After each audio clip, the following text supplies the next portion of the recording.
and climb into the boat. As the other boat drew closer, Anthony saw that his instincts had been correct. The man on board was a zombie. Had to be. Anthony didn't need to see the blood oozing from where the man's left ear had been to see that. The vacant, yet insatiably hungry look in the man's eyes told him all he needed to know.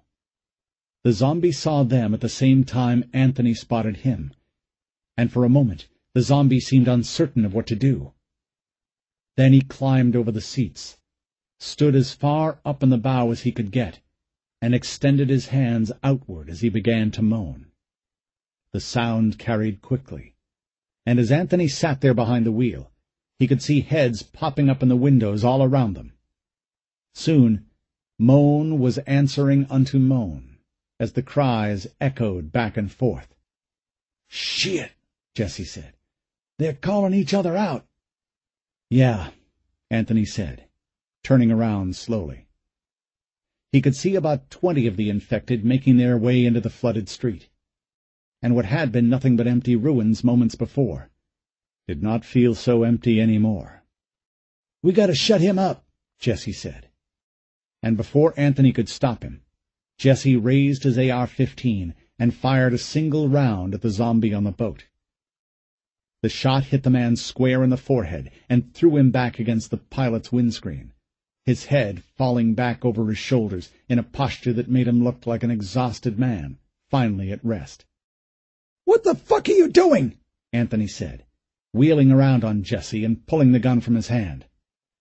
"He was calling to them," Jesse said. "So you thought you'd fire a shot?" Anthony shook his head in dismay. "What the fuck, man?" From the front of the boat, Brent let out another groan. "Will you please be quiet?" Anthony said. "Jesus!" But when Anthony looked back at Jesse, he froze. Jesse's eyes had gone wide, and his gaze was focused on the distance over Anthony's left shoulder. Slowly, Anthony turned around. The flooded street ahead of them was filling with zombies. They were pouring out of the buildings on either side of the street. Anthony watched them, mouth agape, and as he wondered where in the hell they were all coming from, the dead zombies' boat glided by to port. Anthony turned to watch the dead man floating past, and as he did, saw even more of the infected coming down a side street. He and Jesse both turned and scanned their surroundings. "Oh, shit," Jesse said. "They're everywhere." "Yeah." "Hey, Anthony." "Yeah?" "Can I have my gun back, please?" "Yeah," Anthony said, and pushed the AR-15 into Jesse's hand. "I'd better get mine, too." Anthony's AR was leaning against the pilot's seat. He scooped it up, ejected the magazine, checked it, and then jammed it back into the receiver. "What do we do?" Jesse said. "Get the ammo cans." "Okay, sure. Better get all 3. Anthony watched the zombies getting closer, while Jesse removed 3 large ammo canisters from underneath a waterproof tarp. He put them on the center seat and flipped open the lids. Inside each can were 20 fully loaded magazines of 30 rounds each. In addition to that, both men wore tactical vests with 12 30-round magazines mounted to their chest. As Anthony scanned the crowds of zombies closing in on them, silently estimating the number of rounds this was going to take, he figured it was going to be close. "1 shot, 1 kill," Anthony said to Jesse. "Make 'em count." Jesse only nodded. "Set up in the stern there. I'll take the bow. Holler out if you need help." Anthony met Jesse's gaze. His friend looked ill. His Adam's apple was working up and down in his throat like a piston. "You okay?" Anthony asked. Jesse closed his eyes and took a deep breath. When he opened them, he met Anthony's gaze and nodded. "Good. Let's go to work." Eleanor waited with Jim and Madison and the Red Cross volunteers just inside the doorway. Nobody spoke. Nobody moved. The distant sound of thunder shook something inside Eleanor's chest, and the occasional flashes of lightning lit the doorway with a bluish-white light. "More rain," Eleanor thought darkly. "Just what we need." Her nose wrinkled at the stale, lived-in smell of a room full of unwashed bodies and filthy clothes. Somebody coughed, and then, moving very quietly, Madison squeezed her way between Jim and Eleanor, and took Eleanor's hand in hers. Eleanor looked down in surprise. "I'm sorry, Mom," Madison said. "What I said earlier, that was mean." Eleanor put an arm around her and pulled her close, aware that Madison was trembling. She felt so small, so scared in that oversized T-shirt. "Oh, baby," Eleanor whispered, her chest swelling with emotion.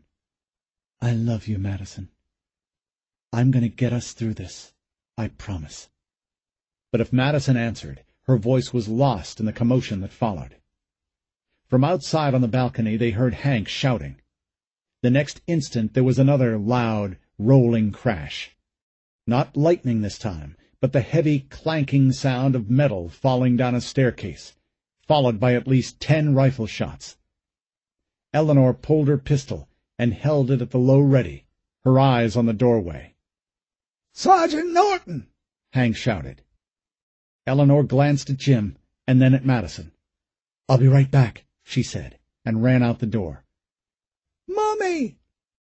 "It'll be all right, Madison. Stay with Daddy." She sprinted outside, but came to an abrupt stop just outside the doorway. A drizzling rain fell on her face and her arms. Below her, the water had gone down considerably, and in the flash of a lightning bolt she saw that it had exposed a number of cars in the parking lot.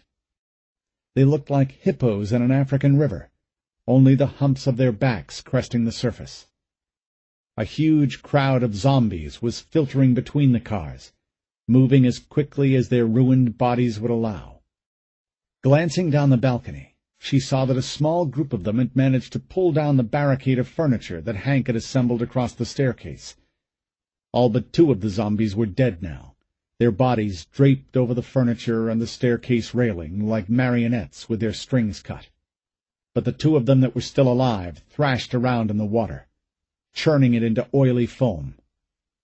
Hank leaned over the railing and shot both, and the rifle's report made Eleanor jump. "Get everybody out of there," Hank said. "Get them down here and help me throw those canoes over the side. Hurry!" He didn't wait for a response. She outranked him by a considerable margin, but this was combat, and it was his game. He was trained for battle. She wasn't. Eleanor's job was support. Stay out of his way and do as she was told. As Hank fired out the remaining rounds in his magazine, Eleanor ran inside the building and ordered everyone out. "Down the stairs!" she yelled. "Come on, everybody! Hustle!" The Red Cross volunteers formed a ragged line and started toward the stairs. Eleanor, who had to yell at the top of her voice to be heard over the moaning of the zombies and the nearly constant bark of Hank's AR-15, reassured when she could, pushed when she had to, but eventually got them moving down the stairs. Jim and Madison remained at the top of the staircase, waiting on her. "Go!" she said to Jim. "I've got to help him get the boats in the water." Then Jim put an arm around her waist and kissed her. Eleanor was so shocked she could barely respond. He broke contact and, with Madison's hand in his, sprinted down the stairs. "I love you," she muttered, watching him go down to the water level. Eleanor had just enough time to scan the crowd of zombies that was closing in around them, when the first canoe went over the side, hitting the water with a dull thwack. "Sergeant Norton, I sure could use a hand, ma'am." "Coming," she said, and helped him toss the rest of the boats over the side. The others were already climbing into the canoes when Eleanor and Hank jumped into the water. Jim paddled the boat over to her and helped pull her in. Then he turned the boat around and pointed them to the north. All the others were doing the same, except for Hank. He was all by himself and paddling hard, his canoe pointed straight for the thickest part of the approaching zombie crowd.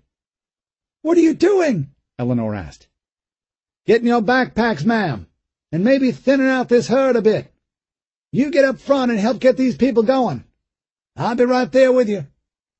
Before Eleanor could protest, Hank dropped his paddle into the canoe and came up with his rifle. He started firing at a frightening speed. Eleanor, who was a pretty good shot with an AR-15, though certainly not a pro, wondered how he even had time to aim. But aiming he most certainly was, for he was dropping zombies one after the other, every shot landing on target. It was a sickening, but almost beautiful display of fighting prowess, and Eleanor watched it in rapt fascination before that voice in her head ordered her to get moving. "Let's go," she said to Jim, and the two of them started paddling. Lightning flashed overhead, and in that moment Eleanor could see the other canoes moving out ahead of her in a crooked line between battered buildings and ruined cars, a bluish-white glow on the water, almost like moonlight. And then the drizzle turned to rain. They saw the wreckage of the Coast Guard helicopter first. In the darkness it resembled the busted exoskeleton of some enormous insect, a praying mantis maybe, that had slid down the face of the building and was now trying to crawl back up. Anthony stared at it, unaware he was holding his breath. While he'd seen this before, during the crash and after, things had happened so fast he never had a chance to absorb the sight of it. But now, all that twisted wreckage, the half-eaten body of one of the pilots hanging out the starboard side window, the enormity of it caught up with him. When the helicopters started dropping from the sky, the shit was really bad. His fingers were shaking, but not badly. Jesse wouldn't see it. Brent certainly wouldn't see it, not in his present condition. But they were shaking, and that had him worried. He was not in this to save Private Ryan. He was in this for the money. Anthony curled his fingers into a fist and focused on their surroundings, scanning constantly, the way he'd been taught in tactics training. Beyond the helicopter was the church's chicken and the parking garage, and further on still the Texas Chemical Bank, which had been so kind to them as of late. Nothing seemed to be moving, and that was good. That was very good.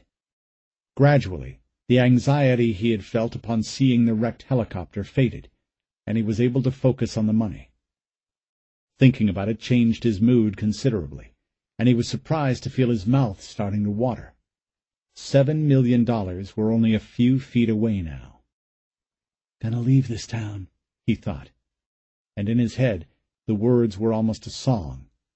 "Gonna leave this town with a sack full of loot, a new truck, a new house, a new life, and all I have to do is take it. Come to Papa," he muttered. The car, it was an old Volkswagen, he could see that now, was up to the top of its doors in water. Anthony hit it with a spotlight. He could see the two duffel bags through the rear windshield.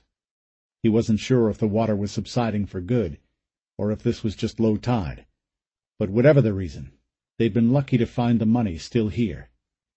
Had someone come along, they could have reached inside pretty as you please and come up with more money than any honest man would know what to do with. Lucky for all of them that hadn't happened. Anthony let his gaze slide over to where Brent was sitting.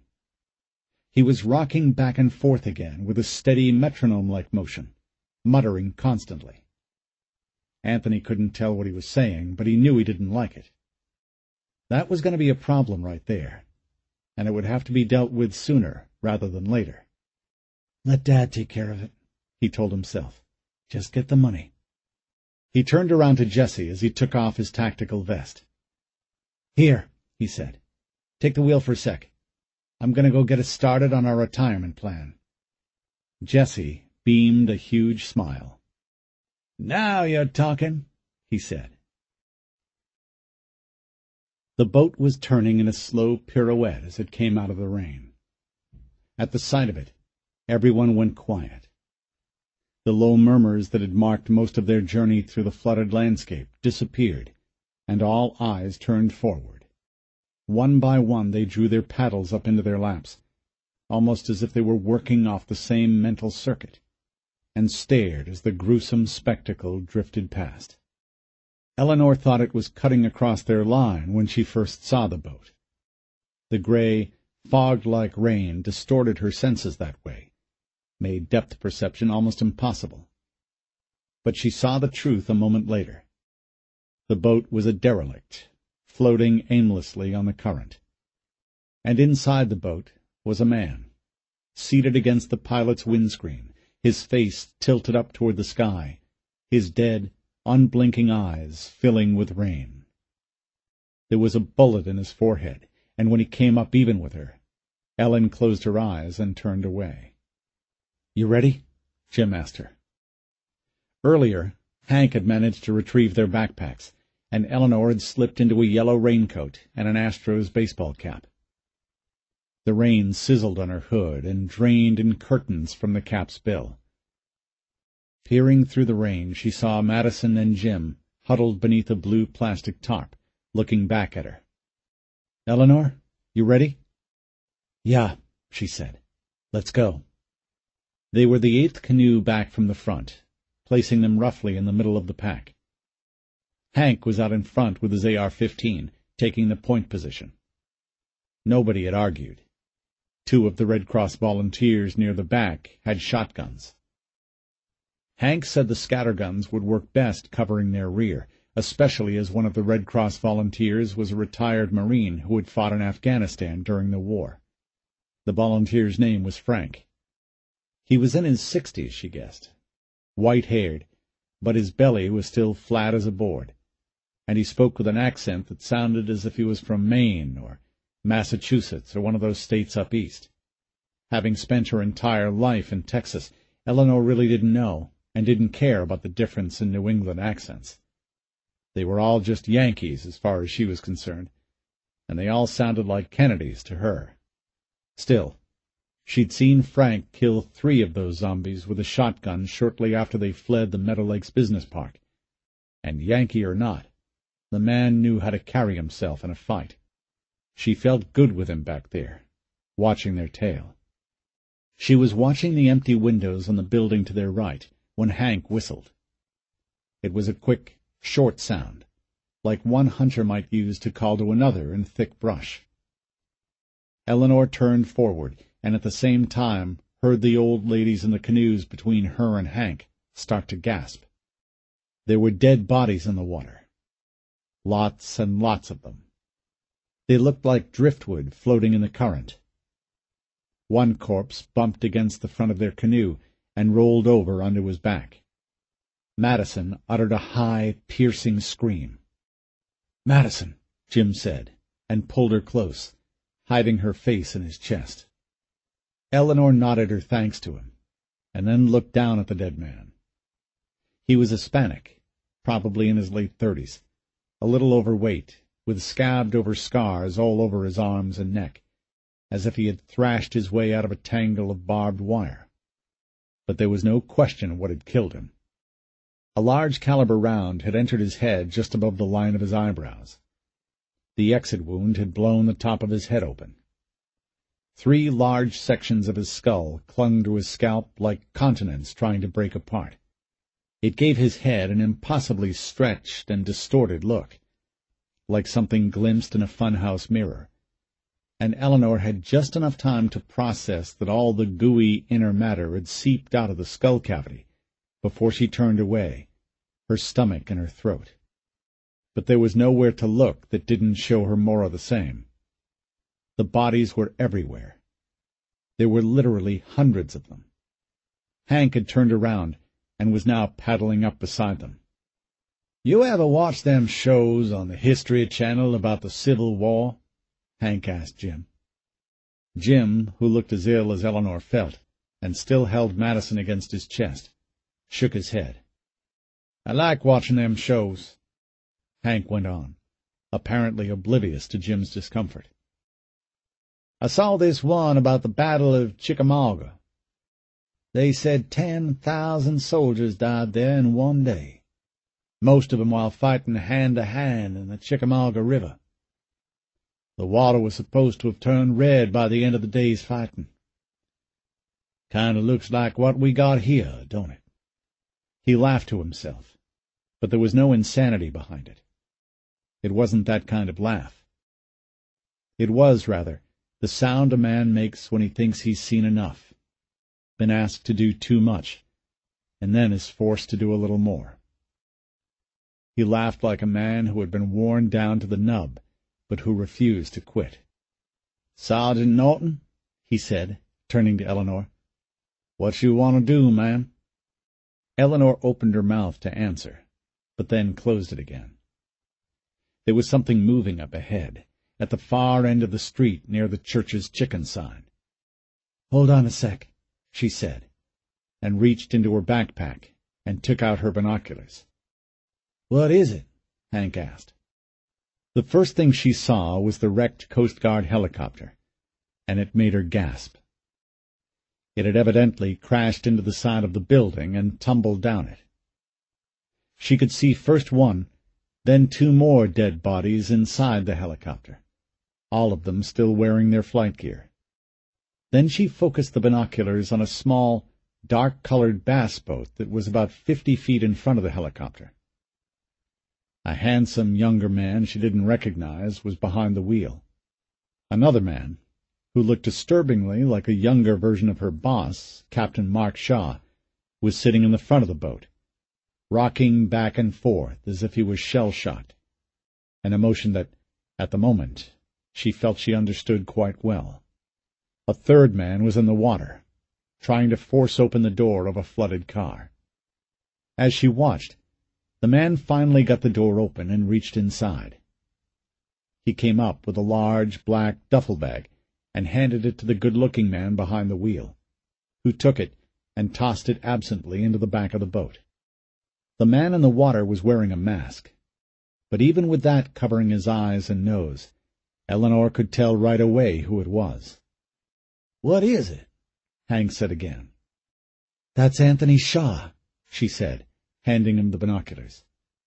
"And I'm pretty sure that guy in the front of the boat is his brother." "Are you sure?" He put the binoculars up to his eyes and brought them into focus. "Yeah, I'm sure," she thought. Anthony Shaw she knew well. Or rather, she knew quite a bit about him. She'd seen his pictures up on her captain's desk. Anthony Shaw had evidently been some kind of stud on the baseball field, and had translated those glory days into success with the ladies as an officer on the department.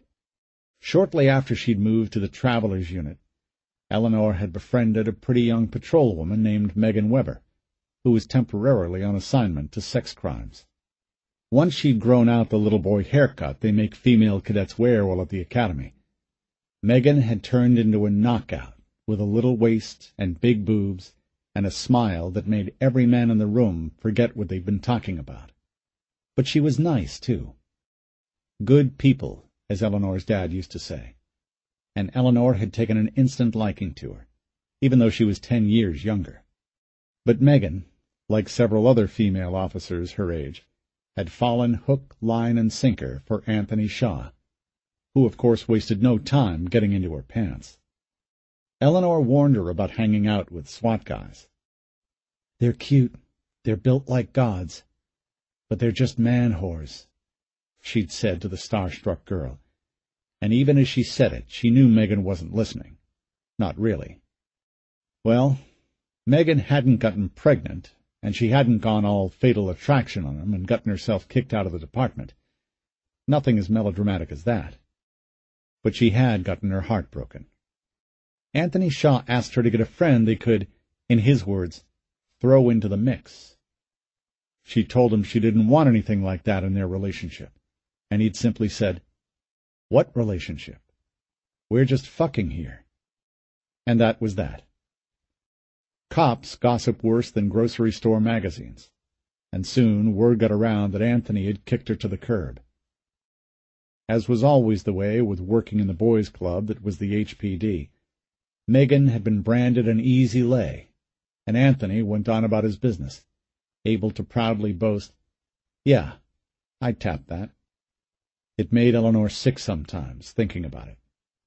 "Yeah, that's him all right," Hank said. The guy in the front of the boat is his older brother, Brent. He's a drunk. I don't know the other guy, but I don't think he's PD. What are they doing? I saw them pulling duffel bags out of that car. He handed her the binoculars back. Don't know, he said. Something was happening behind them. Eleanor heard voices, several of them at once, and then someone shouting.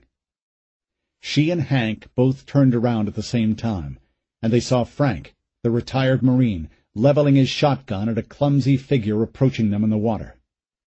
Frank yelled for the man to stop. He didn't. And the next instant, before either Eleanor or Hank could say anything, Frank fired and nearly took the zombie's head off. "Form up!" Hank yelled. "Everybody come forward!" Hank turned his canoe and paddled furiously toward the shooting. Eleanor raised her binoculars and saw Anthony Shaw staring back at her with binoculars of his own. And then he lowered his. The man behind him hit the throttle, and the bass boat took off. Eleanor continued to watch Anthony Shaw's face as he slipped away into the rain-streaked night. His expression was difficult to read, almost inscrutable, but she could tell he wasn't happy. Chapter 14. With his pistol in one hand and a bullhorn in the other, Captain Mark Shaw pushed his way through the fringes of the terrified crowd and into the enclosed shallow lake in the front of the engineering building. "Keep moving!" he shouted. "You've got to keep moving!" To his left and behind them, the campus was on fire, the orange glow from the flames reflecting on the water, making it look like molten rock. Black smoke turned the sky to a filthy, choking haze, and everywhere he turned, the screams of the frightened refugees and the moans of the dying and the undead threatened to fray his nerves to pieces. Off to his right, a SWAT officer was knocked down by 3 of the infected. The man raised his hand to push them away, and got 2 of his fingers bitten off. At the same time, the officer managed to get his pistol under the chin of one of the zombies, and fire. Both men went down. Shaw was already pushing his way through the waist-deep water to help the officer. He put down the remaining 2 attackers, emptying one of his few remaining magazines in the process. Shaw ejected the empty magazine and jammed it into the officer's injured hand. "Hold this," Shaw said. "Just keep your hand up and hold it. Keep it elevated." The officer, who was already looking pale, his eyes strangely unfocused, tried to comply. He held the stump of his injured hand in the air while he swayed drunkenly. Shaw had to catch him once to keep him from tilting over sideways. The man was a goner. Shaw knew that. He'd seen the infection spread from one injured person to the next all night, and he knew this man had maybe 30 minutes before he too changed into one of those things. That was, if he didn't bleed to death first. Either alternative looked likely. Briefly, Shaw glanced around. They didn't seem to be getting any closer to the boatyard, no matter how hard he pushed and how loud he shouted. The infected were still everywhere. His own people were mostly dead now, and of the 80,000 refugees he tried to evacuate, there looked to be fewer than 4,000. Most of them were so scared and unorganized, they were beyond help. In the dark, it had become nearly impossible to tell who was a refugee and who was a zombie. Shaw reloaded his weapon, holstered it, and then took the SWAT officer's AR-15 and pistol from him. "I'm sorry, son," Shaw said. For a moment, the man seemed to understand what was about to happen, and was thankful for it. But the clarity soon slipped away. Sweat was popping out all over his face, and his eyes were clouding over. "You fought well," Shaw said. Then he shot the officer in the head. Now Shaw was down to just a few officers to help him. They were spread out around the fraying edges of the refugee crowd, equipped, like Shaw, with bullhorns to keep the crowd together. But with so many of them dead, and so many of the infected swarming the area, even Shaw was beginning to doubt if they would survive. Turning on the crowd, he raised his bullhorn and urged them on.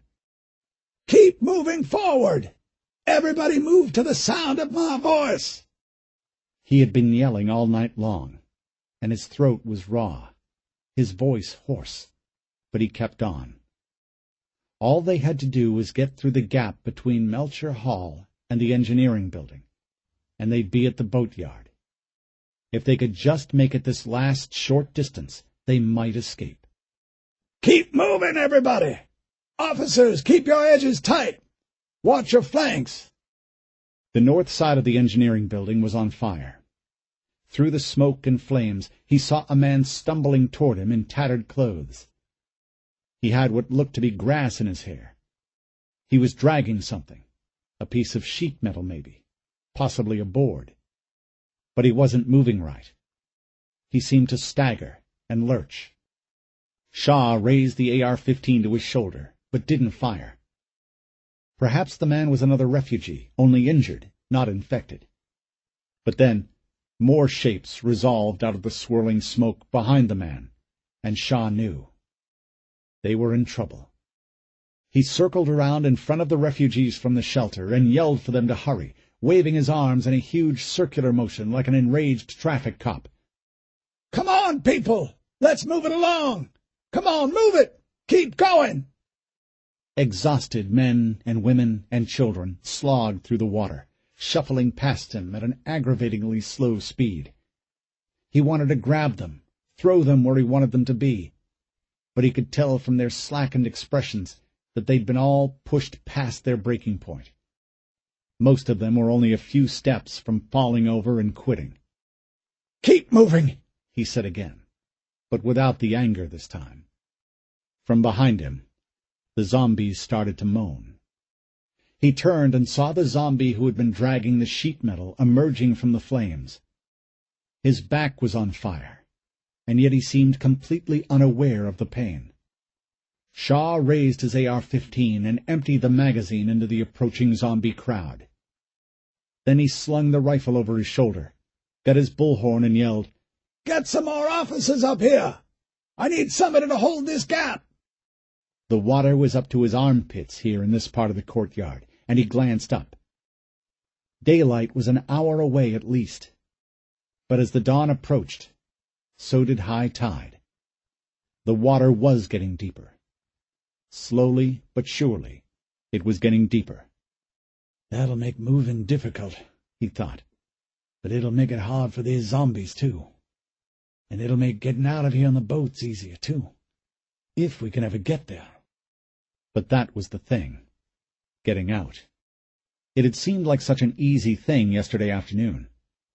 After his video conference with Homeland Security Director George Dupre, and then his chance meeting with Anthony in the EOC office, Shaw had gone back to his temporary command post at the Film and Communications Building and collected all the available officers he could find. From there, he'd gone to the main part of the shelter, issued weapons and bullhorns to his men, and told them, "Start moving everybody out."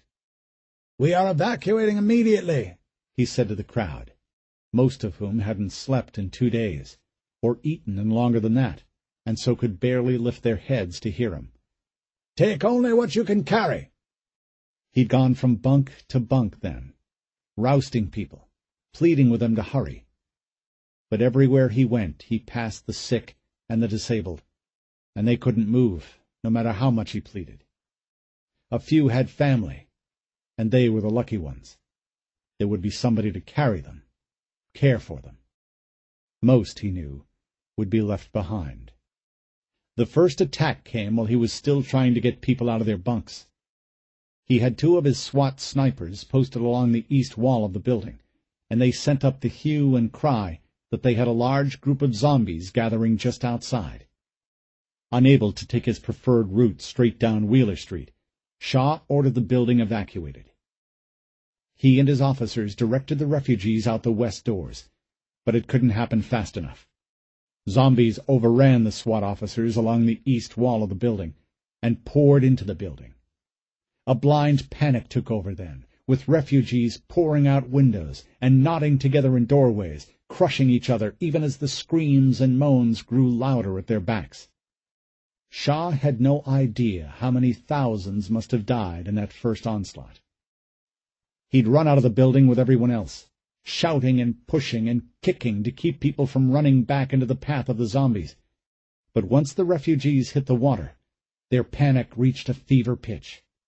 Clothes and backpacks and blankets and endless drifts of trash filled the water, which was churning with bodies now. The trampling continued outside, and many who had barely been able to fight their way free of the exits found themselves hitting the water with no idea of where to go. They froze in place, only to be drowned by the crowd pushing its way free of the building. Looking around, Shaw saw other panicked people flooding out of other buildings. They were screaming, pleading for someone to save them. Off in another part of the campus, buildings were burning, turning the dark sky a sooty orange. Here, in the core of buildings that had served as the main shelter, thousands of people were trapped, unable to escape the zombie crowd pouring in from the east. Shaw could hear their screams as they were torn to pieces. More still were caught in the upper floors, unable to get down, and here and there Shaw saw bodies dropping from windows 3 and 4 stories up. He had to restore order, he knew that. For a horrible, gut-churning moment he saw the whole thing slipping through his hands, the situation on the verge of complete failure. But then he looked across the parking lot to his right, and he saw his chance. A low concrete retaining wall had been run across the western edge of the lot, just before Hurricane Kyle, to help keep order while they were passing out food. A good 2 feet of the wall was sticking up above the water, and would serve as a natural defensive line.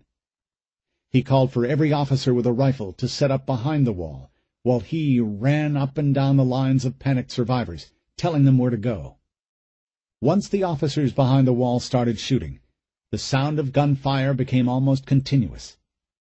Shaw had to yell at top volume to make himself heard, even with the bullhorn. But it worked.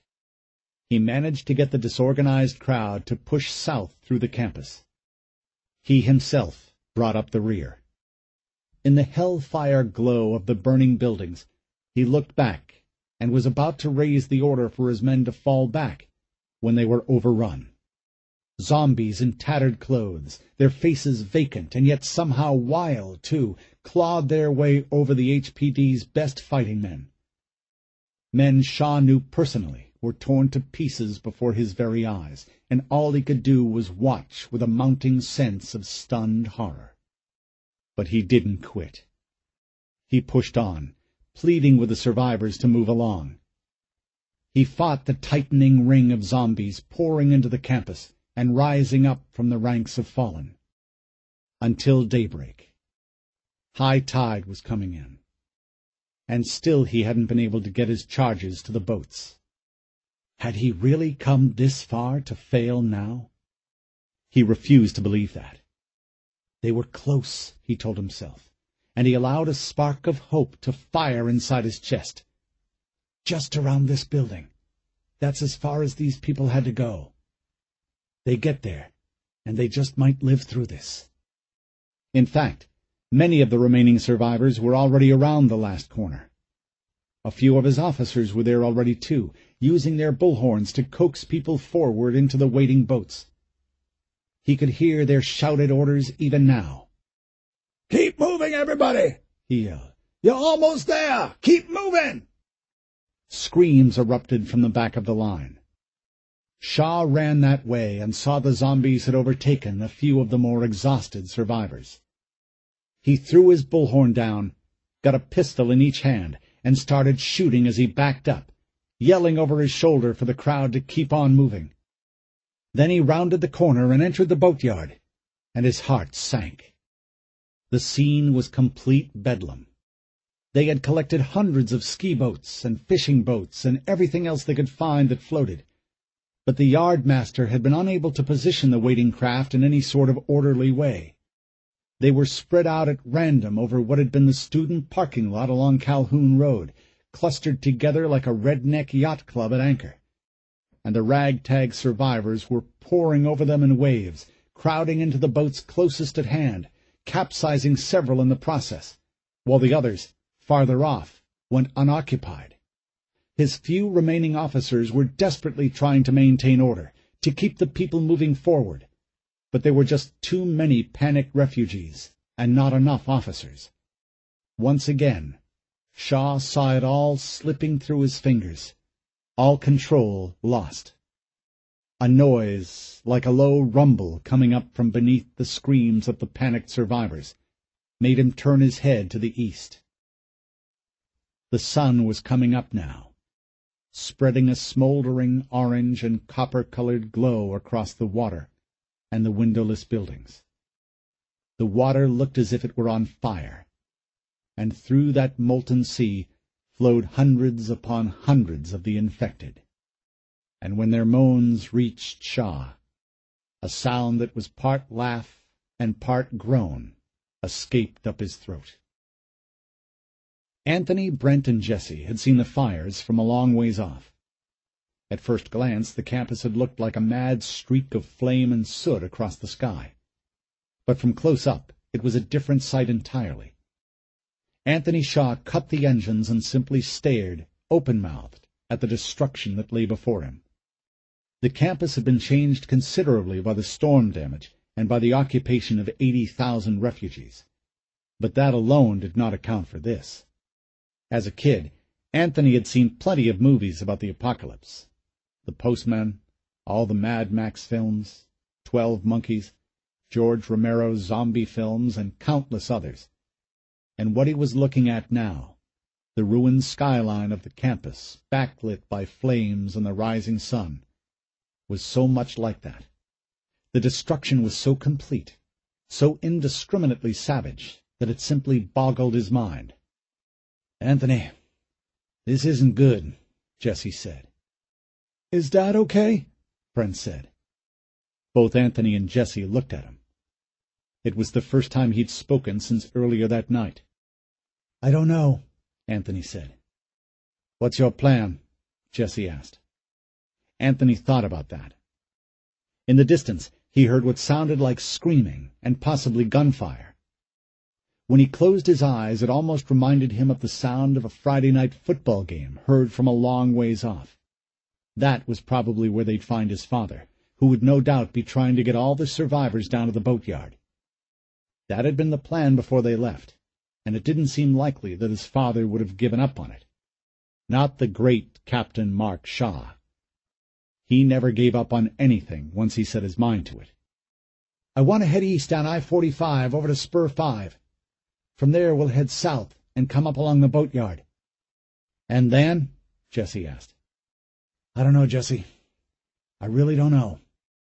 The land between the interstate and the northern edge of the campus was flat and relatively empty. The only building in the area was the General Services Building, which marked the northernmost point of the campus.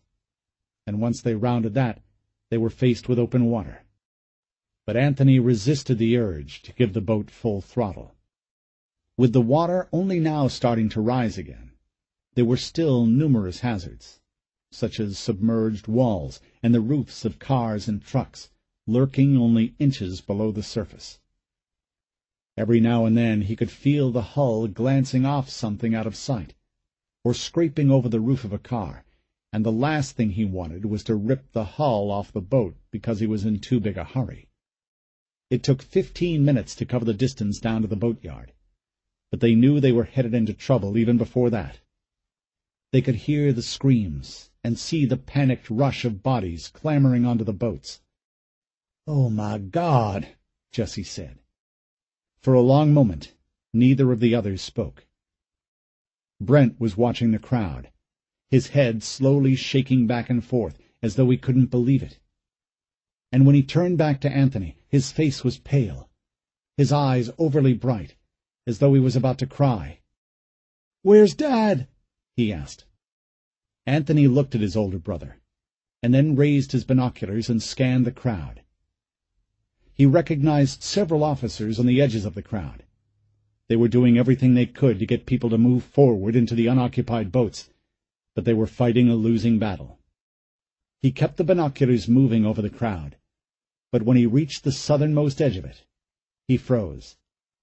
"I see 'em," he said. He put the binoculars down, told the others to hold on tight, and gave the little bass boat all the throttle it had. Captain Shaw stared at the approaching crowd of zombies and considered his options. And there weren't many. He was wearing an olive-drab T-shirt and green BDU-style pants. He reached into the pockets on his thighs and came up with 5 fully loaded magazines for the Glocks, and a 6th magazine that only had 8 rounds in it. From the number of zombies he saw coming down into the boatyard, he could tell he didn't have anywhere close to enough ammunition for a stand-up fight. He could get most of the ones out in front, maybe, if he made every shot count. But there were bunches more pouring in from the residential area south of the campus. Probably fleeing the rising tide, he thought. And that meant far more than he was equipped to deal with. Staying put was going to be suicide. But really, what other option did he have? A quick look over his shoulder answered that. Less than a quarter of the people he'd managed to lead this far had found their way into the boats. Some of the boats, he saw with mounting anger, were trying to leave, even though they were only half full. Some, he saw, had only 1 or 2 people in them. "Fill the boats up front first!" he yelled at the crowd. Barely 20 feet away, a man with a little girl on his shoulders turned to stare at him. His eyes were lit with a fevered intensity, like something inside his mind had let go. Thick cords stood out on the man's neck. His lips were drawn back, exposing teeth clenched so tightly, Shaw wondered why they didn't shatter.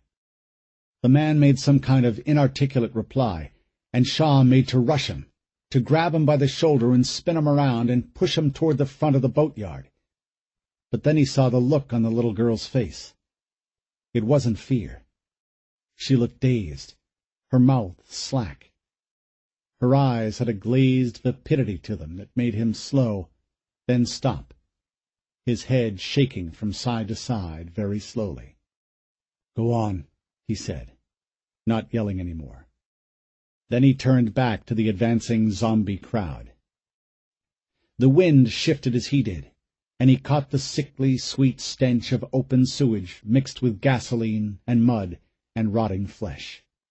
Hurricane Mardell had pushed immense piles of debris up against the southeastern edge of the campus, like snowdrifts against a prairie barn.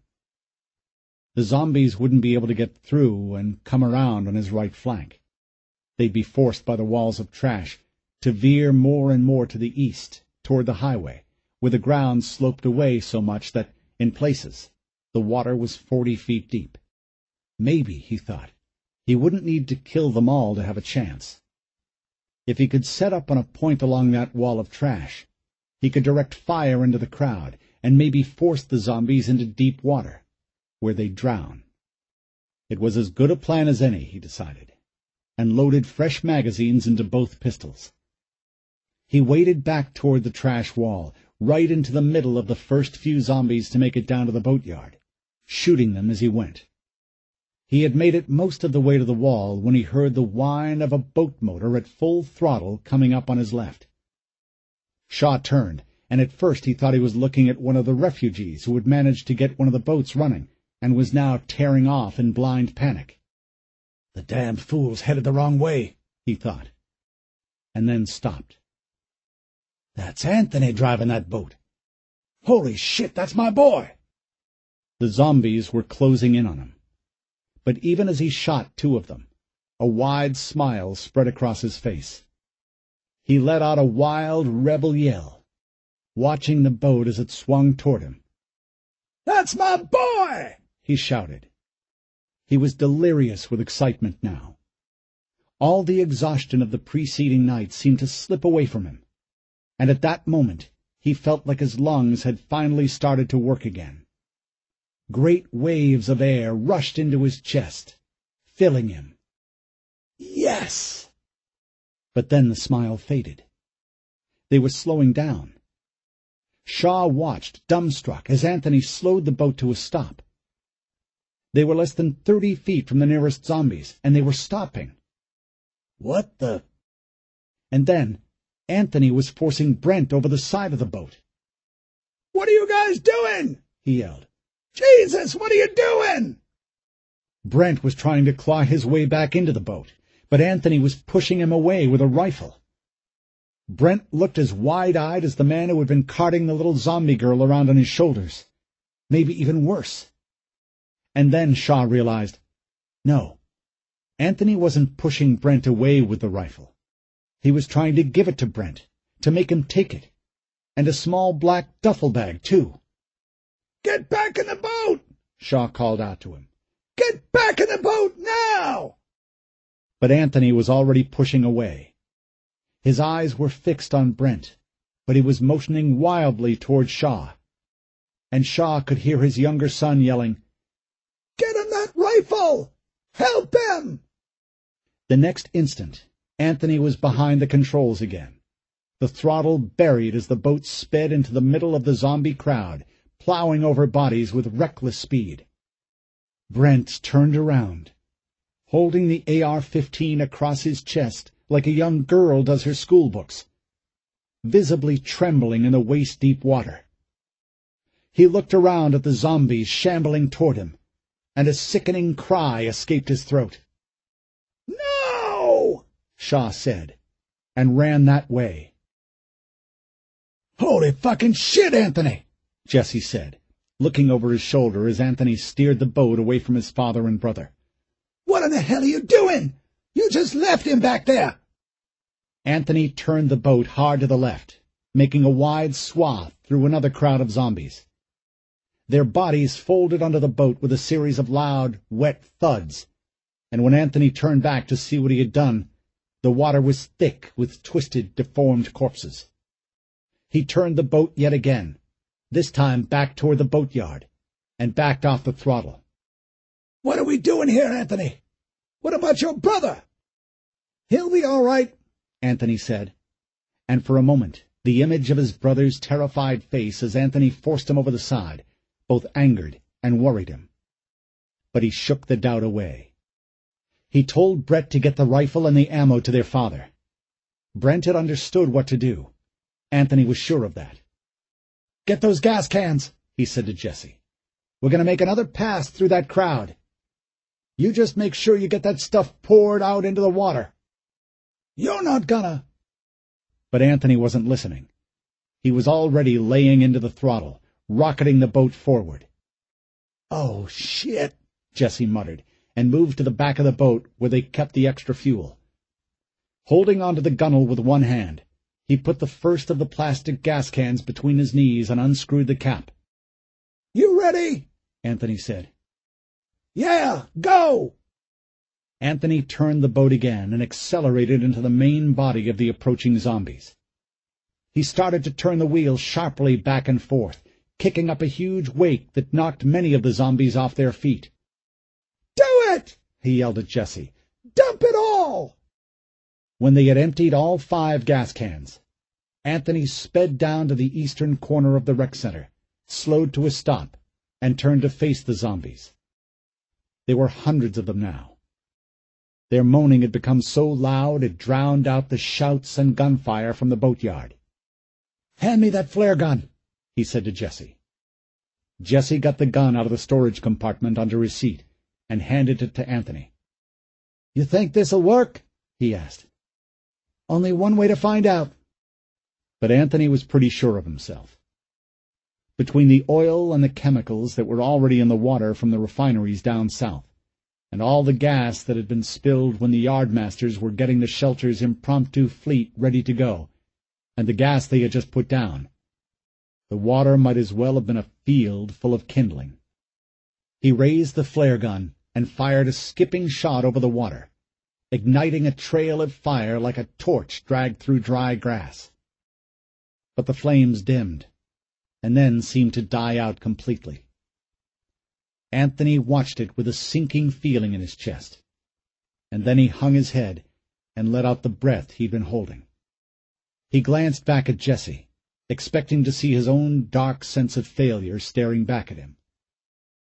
But Jesse was watching the water, not blinking, his mouth hanging open slightly in expectation. Anthony followed Jesse's gaze, and as he did, the water erupted with a whoosh so forceful he felt it against his chest like a hard shove. The next moment a blast of searing heat swept over his face, and he turned away, shielding himself with an upturned palm. The flames burned intensely bright for perhaps 20 seconds, and then died down, leaving the air oily and black with smoke, and thick with the smell of burning bodies and chemicals. The smoke hung on the water like a fog, and for a long moment everything was quiet. Here and there Anthony could make out the sound of someone moaning.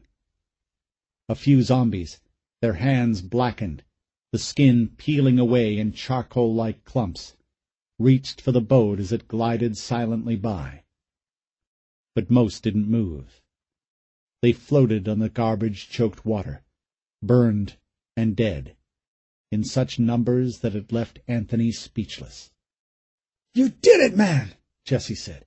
"Holy shit, I can't believe that worked!" Anthony only looked at him. He wanted to smile, but he couldn't. He was too stunned by his own success. Slowly, his gaze turned back to the water. Cheers rang out from the boatyard. He wasn't sure how he picked his father's voice out of all that yelling, but gradually he became aware of his dad yelling Brent's name. They had drifted back toward the campus, close to the spot where he had dumped Brent over the side and told him to get the AR and the extra ammo to their father. And now, through the screen of oily smoke, he could see that Brent hadn't moved. He was still standing right where Anthony had left him, looking small and scared, and very much alone amid a tightening cluster of zombies. He still held the gun across his chest, as if it was an armful of chopped wood.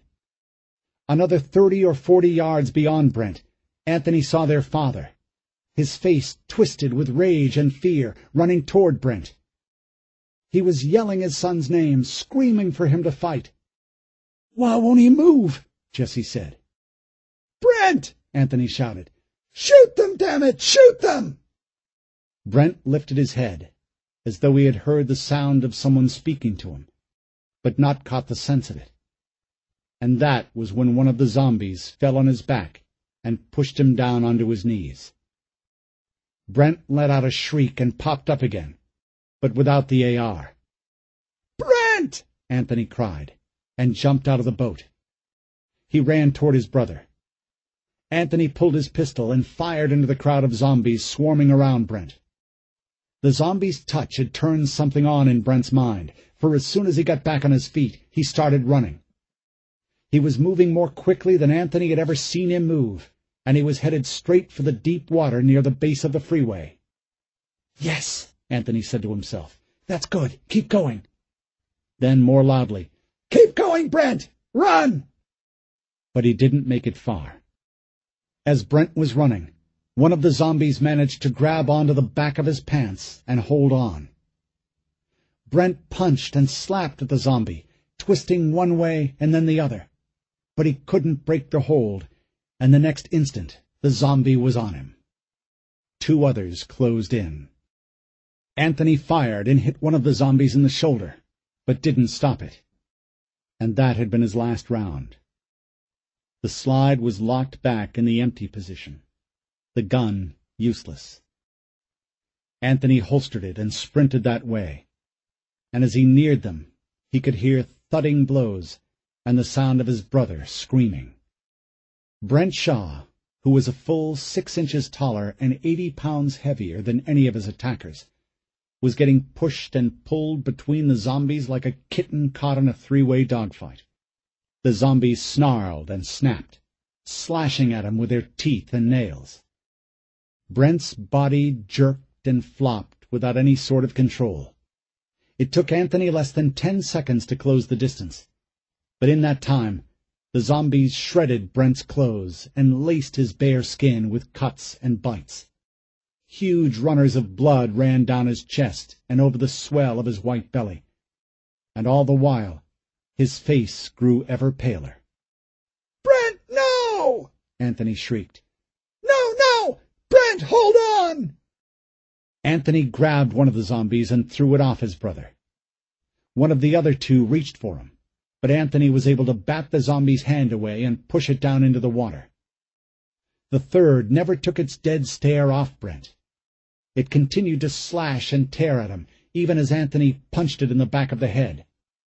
He finally managed to pull the filthy thing off Brent and toss it away.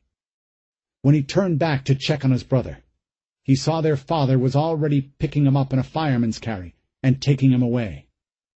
"Dad, is he—" But Anthony said no more. His father stopped, turned, his eyes bloodshot and shining with threatening tears, and then walked away. Anthony heard the crack of gunfire and looked around.